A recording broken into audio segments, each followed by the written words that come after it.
Now, this is the core concept that we will be following whenever we play single or double letters for various songs.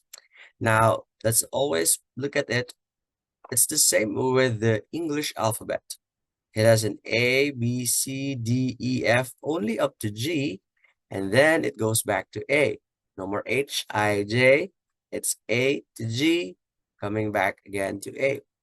Now, if you could see the construction of the letters, all of the letters have a skip, okay? It skips except for E and F and B and C. Take note of that. E and F, B and C, there are no skips for this two letters group. But the rest, we got a skip or a black key for the piano, but for other instruments, it's a skip. So C, it skips going D, skips going E, but E and F has no skip. F to G has a skip. G to A has a skip. A to B, but B and C and E and F doesn't have a skip. So take note of this. If you'd like to take a screenshot on this graph, it will be useful whenever we will apply this on the song or our instruments. So let's continue. And for this next concept, now you see sharps and flats. Now sharps and flats, it might like sound difficult or hard, but these are just symbols that you use to identify the skips, or for the piano, the black keys. So when you have a C here, remember there's a skip in all of the letters except for E and F and going B and C. So for C, the skip between C and D, it's C sharp if you refer to C going to the right. But if you refer to D going to the left or going down, it's D flat.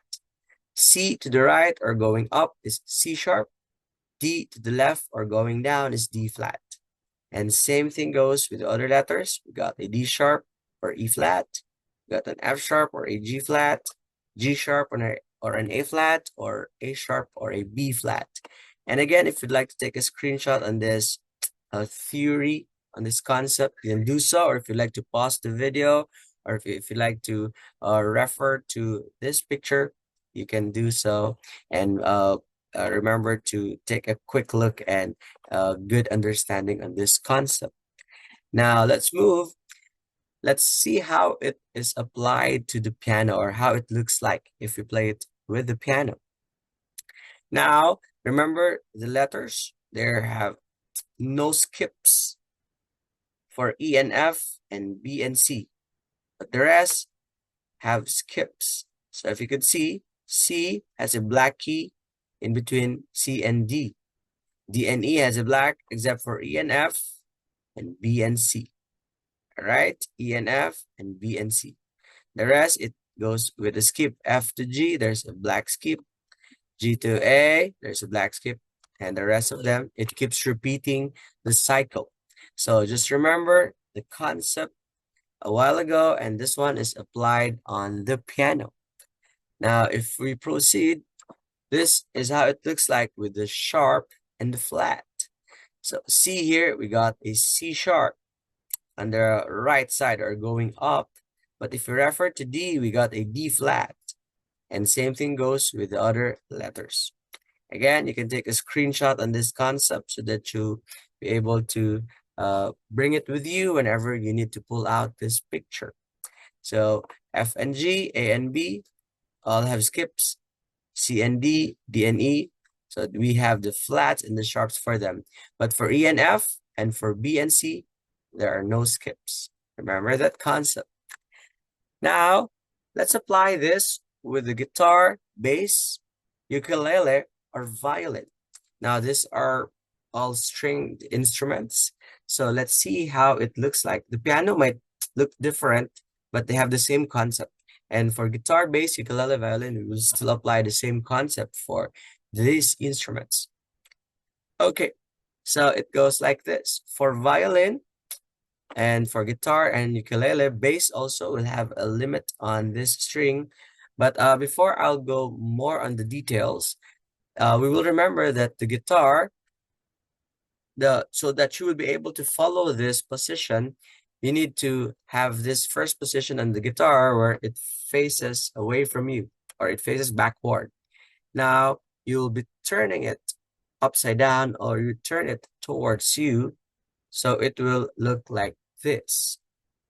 Okay, the thick strings will go down and the thin strings will be left on top. Same thing goes with the ukulele, where the ukulele will be facing backward, uh like the facing back, and then you will turn it upside down, turn it towards you, so that you will see the strings will look like this.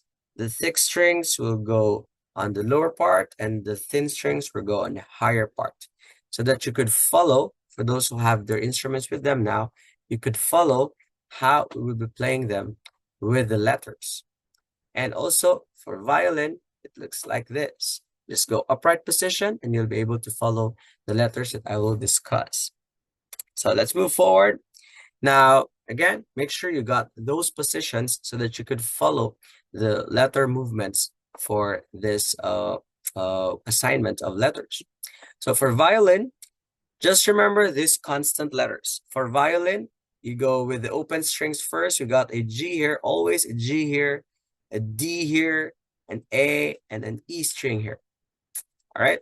Now for ukulele, always constant open strings. You go with G on the thickest string, C on the next one, E, and then A.